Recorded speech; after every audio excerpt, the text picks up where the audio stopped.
براہ راست آپ کو فیصل آباد لیے چلتے ہیں جہاں وفاقی وزیر اطلاعات فواد چودھری میڈیا ٹاک کر رہے ہیں۔ پاکستان میں ہم نے جو IMF سے جو ہمارے مذاکرات تھے وہ مکمل ہو گئے ہیں، اور اب ہم انشاءاللہ تعالی یہ وسط جنوری میں جو بل ہے، فائنانس بل ہے، اس کو ہم پاس کروانے جا رہے ہیں۔ اس سے یہ جو ایک ڈالر وغیرہ کے ایشوز چل رہے تھے، جو مہنگا ہو رہا تھا، اس میں استحکام آئے گا۔ مہنگائی میں ہم نے دیکھا ہے کہ جو کموڈٹی پرائسز ہیں وہ نیچے آنا شروع ہو گئی ہیں، اور اب یہ انرجی پرائسز جو ہیں وہ بھی لگ یوں ہی رہا ہے کہ انشاءاللہ، کیونکہ دیکھیں ہم جو تیل ہے یا گھی ہے یا جو دالیں ہیں جو ہم پیدا نہیں کرتے، اس کی قیمت ہم طے نہیں کر سکتے۔ ہم تو صرف وہی چیزوں کی قیمت طے کر سکتے ہیں جو کہ پاکستان کے اندر پیدا ہوتی ہیں۔ پاکستان کے اندر جو چیزیں پیدا ہو رہی ہیں ان کی قیمت اس وقت اس ریجن میں سب سے کم ہے۔ باقی تو باہر اگر قیمت اوپر جائے گی تیل کی تو آپ کو اوپر کرنی پڑے گی، نیچے آئے گی تو آپ اس کو جو ہے وہ نیچے کر دیتے ہیں۔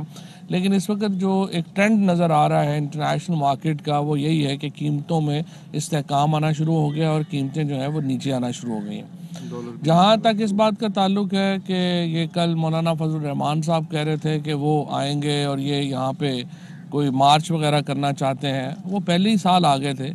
ویسے تو میں سمجھتا ہوں کہ پاکستان میں تو 1 جنوری کو یہ کہا بھی تھا کہ نئے سال کا آغاز ہمیں ایک اس طرح سے کرنا چاہیے کہ تلخیوں میں کمی آنی چاہیے، اور سیاسی جماعتیں جو ہیں ان کو بڑے امور کے اوپر ایک دوسرے کے ساتھ بیٹھنا چاہیے، اور ایک بڑے مسئلوں کے اوپر، ریفارمز کے اوپر، اصلاحات کے اوپر بات ہونی چاہیے۔ لیکن بدقسمتی سے پاکستان میں جو سیکٹرین پارٹیز ہیں، جو کہ فرقہ واریت پر مبنی پارٹیز ہیں، ان میں ایک ہم دیکھ رہے ہیں کہ ان کا ایک ریسرجنس ہو رہا ہے۔ اور میرے خیال میں جو یہ مولانا فضل الرحمان اگر JUI جیتتی ہے یا TLP جیتتی ہے، یہ بڑی بدقسمتی کی پاکستان میں باتیں ہیں، کیونکہ اس کا مطلب یہ ہے کہ پاکستان فرقہ واریت کی ایک سیاسی طرف جا رہا ہے، جو ظاہر ہے کہ کسی بھی ملک کے لیے ایک بڑی خطرناک سیاست ہے، بڑی انفارچونیٹ سیاست ہے۔ اور میں یہ سمجھتا ہوں اب بھی بڑی سیاسی جماعتوں کو اس چیز کا خیال کرنا چاہیے، اور اہم بات یہ ہے کہ ہم پاکستان کے بڑے مسئلوں کو لوگوں کو سلوشنز دے سکیں۔ جب پارلیمنٹ کے اندر لڑائی ہوتی ہے، پارلیمنٹ کے اندر اپوزیشن جو ہے وہ ایک آ کے وہاں پہ ہلا گلا شروع ہوتا ہے، تو اس سے جو سیاستدان ہے اس کی احترام اور عزت عام آدمی کی نظر میں نیچے جاتا ہے۔ لیکن اگر آپ یہ کہیں گے کہ اس طرح سے کوئی بلیک میل ہوگا اور کیسز جو ہیں ان میں ریلیف دے دیں گے، عمران خان دے دے گا یا PTI اس سے پیچھے ہٹ جائے گی، تو یہ تو نہیں ہونا۔ عمران خان پہلے بھی واضح کر چکے ہیں اور PTI بھی واضح کر کی ہے، ہم ایک احتساب کے ایجنڈے کے اوپر جو ہے وہ الیکشن جیتے ہیں۔ ہمارا ووٹر سمجھتا ہے کہ احتساب کا عمل مکمل ہونا چاہیے، بلکہ ہم پہ یہ تنقید ہے کہ ہم ابھی تک پیسے واپس نہیں لا سکے، جو نواز شریف اور شہباز شریف اور جو باقی زرداری صاحب نے، اومنی گروپ نے، ان میں سے بہت سارے پیسے واپس آئے بھی، لیکن اس کو جو مرکزی ملزمان ہیں چونکہ وہ باہر ہیں، تو لوگ عام آدمی اس پروسیس سے مطمئن نہیں ہے۔ لہٰذا اس ماحول میں یہ کہنا کہ ہم احتساب کے عمل سے پیچھے ہٹ جائیں اور اپوزیشن پھر ہی کوئی بات کرے گی، یہ نامناسب ہے۔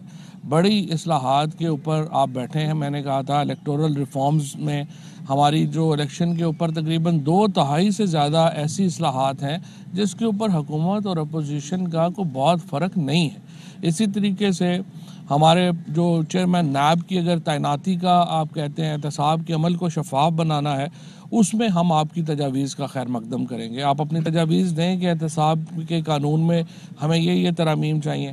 اس کے ساتھ آپ کو جو ہمیں الیکٹورل لا میں ترمیم ہے اس کے اوپر بات کرنی چاہیے، ہمیں احتساب پہ بات کرنی چاہیے، ہمیں عدلیہ میں اصلاحات کے اوپر بات چیت کرنی چاہیے۔ لیکن اگر آپ ہر چیز کو اس سے جوڑ دیں کہ نہیں ہمارے کیسز میں ریلیف ملے گا، تو پھر تو ظاہر ہے کہ یہ بات ایک نان سٹارٹر ہوگی۔ اور میں پھر یہ سمجھتا ہوں کہ پاکستان میں بڑی سیاسی جماعتوں کی جو ناکامی ہے یا ان کا جو پیچھے جانا ہے، اس کا जमातों की जो नाकामी है या उनका जो पीछे जाना है उसका पाकिस्तान को फ़ायदा तो नहीं होगा। इससे तो एक फ़िरकावारियत पर मबनी जमातें अगर ऊपर आती हैं तो पाकिस्तान का तो बहुत नुकसान होगा मुस्तकबिल में, और इसको जो पॉलिटिशियंस हैं उनको रियलाइज़ करना चाहिए और उनको हमें ये एक पाकिस्तान के अवाम को ये उम्मीद देनी चाहिए कि पार्लिमान जो है वो लोगों के मसाइल हल करने में एक ऐसा इदारा है जो कि काम कर सकती है और करेगी, ना कि ये कि हम ये तासुर दें कि ये एक अखाड़ा है और जहाँ पे हर वक्त एक तूफ़ान बदतमीज़ी मचा रहता है जिससे लोगों की जो तवक्कुआत हैं वो पार्लिमान से वाबस्ता ना रहें। तो नए साल के इस आगाज़ में मैं फिर एक बार कहूँगा कि हमें संजीदगी से मामलात को आगे बढ़ाने की ज़रूरत है। इमरान खान को, पीटीआई को गैर मुस्तहकम करने की कोशिशें आपने पहले साल करके देख ली, आपसे नहीं हुए। आप तो उस वक़्त लेके आ गए थे लोग, आपसे नहीं जो है वो हुआ। अब तो अगले अगस्त के बाद जो है ये अगला जो इस वक्त है अगस्त जब आना है अगले इसी साल में आखिरी साल शुरू हो जाएगा, उससे पहले यहाँ पे जो है वो मुकामी हुकूमतों के इलेक्शंस होने हैं। सो अगर आपको शौक है इलेक्शन लड़ने का, हमने देखिए जो इलेक्शन करवाए खैबर पख्तूनख्वा में, इससे ज़्यादा साफ शफाफ इलेक्शंस पाकिस्तान में कभी नहीं हुए, और जो जीतने वाले और हारने वाले दोनों ने कहा कि साफ शफाफ इलेक्शन है। हम इमरान खान गैर जानबदारी के ऊपर, गैर जानबदार एम्पायर्स के ऊपर जो है वो बिलीव करते हैं, और यही वजह है कि उन्होंने कभी भी ये जो मामला है इसके ऊपर उन्होंने कभी भी जो है वो कंप्रोमाइज़ नहीं किया। हम एक बिल्कुल साफ शफाफ इंतखाबात जो हैं उनकी तरफ जाना चाहते हैं, साफ शफाफ इंतखाबात की तरफ जो है वो हम सिस्टम एक ऐसा क्रिएट करना चाहते हैं जिसमें साफ शफाफ इंतखाबात हों। और अब ये जो पंजाब में इंशाल्लाह मुकामी हुकूमतों के इंतखाबात होंगे वो भी बिल्कुल साफ शफाफ इंतखाबात होंगे, और इंशाल्लाह ताला आप देखेंगे कि यहाँ पर भी लोगों को इस पर पूरा एतबार आएगा। जहाँ तक पीटीआई का ताल्लुक है, पीटीआई मुल्क की सबसे बड़ी सियासी जमात है। यहाँ पे 1100-1150 सीटों पे इलेक्शन है। पीटीआई के अलावा कोई सियासी जमात इस कद की नहीं है कि वो 800-900 सीटों के ऊपर कैंडिडेट खड़े कर सके। पीएमएलएन जो है वो एक इलाकाई पार्टी है, सेंट्रल पंजाब की पार्टी है।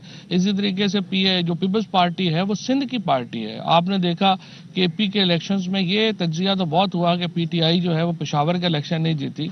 ये तज्जिया किसी ने नहीं किया कि पीपल्स पार्टी और पीएमएलएन जो है वो बेचारे कहीं पे खड़े ही नहीं हो सकते।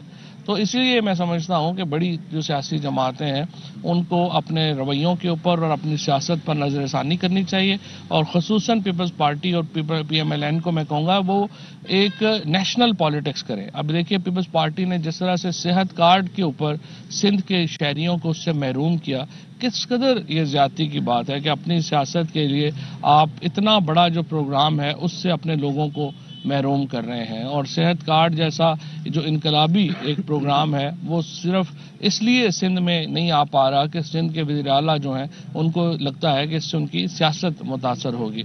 बहरहाल इंशाअल्लाह ताला इमरान खान के लीडरशिप में पाकिस्तान की सियासत और पाकिस्तान की मईशत, पाकिस्तान की खारजा पॉलिसी सभी इंशाअल्लाह मुत्तहिद हैं और इसके मुताबिक ही आगे चलेंगे। जी प्रोटेक्शन बिल के हवाला से हाजी इब्राहिम मेरा नाम है, फैसलाबाद का फोटोग्राफर्स का वो कह रहे हैं जी वो करें, बड़े तोहफात है इस हवाले उस पर बात हो गई है, रोटेशन ही कर रहे हैं इंशाल्लाह। जी मियां अंजुम साहब, अच्छा आप बताइएगा, फवाद साहब कल फजल रहमान साहब ने कहा है कि केपीके में उन्होंने अपना किरदार अदा नहीं किया, 2018 में उन्होंने अपना किरदार अदा कर दिया था, तो लगता है कि अब वो न्यूट्रल हो गए हैं। इस हवाले से बताइएगा क्या मैसेज है और पीटीआई की क्या है अमली होगी केपीके में? देखिए ना, ये तो सीधी बात है कि अगर आप हारेंगे इलेक्शन तो इलेक्शन में आप फजलुर रहमान और ये कहेंगे धांधली हुई है, अगर आप जीतेंगे तो आप कहेंगे इलेक्शन सही हुए हैं। तो ये तो जब कोई बचपन में होता था कि वो क्रिकेट की बारी लेके लोग भाग जाते थे, ये वैसी अपोजिशन है, रोंदू अपोजिशन है। इन बेचारों का कोई समझिए ना कोई पॉलिसी है ना नज़रिया है। और जिस तरह मैंने आपसे पहले भी कहा कि फजलुर रहमान साहब अगर अपोजिशन को लीड कर रहे हैं तो ये पाकिस्तान के लिए बदकिस्मती है कि एक फ़िरका वाराना जमात जो है वो पाकिस्तान की सियासत में अहमियत इख्तियार करे। जी मालिक औरंगजेब साहब। अच्छा सर, 2000 मुस्लिम लीग नून की जानिब से कल कहा गया है कि 2022 इलेक्शन का साल है और तैयारी भी कर लेंगे, जनरल इलेक्शन 2022 में होगा। देख रहे हैं आप इलेक्शन का 2022 इलेक्शन का साल है, लेकिन मुकामी हुकूमतों के बल्दिया के इलेक्शन, बहुत शुक्रिया, बल्दियाती इलेक्शनों में इंशाल्लाह इलेक्शन लड़ेंगे। बहुत शुक्रिया, बहुत शुक्रिया। वफाकी वज़ीर इत्तलात और नशरियात फवाद चौधरी وزیر مملکت فاروق حبیب کے ہمراہ میڈیا ٹاک کر رہے تھے. انہوں نے کہا کہ بڑی سیاسی جماعتوں کو اس بارے میں سوچنا چاہیے. بلیک میل کر کے کیسز میں ریلیف مل جائے گا تو یہ ممکن نہیں.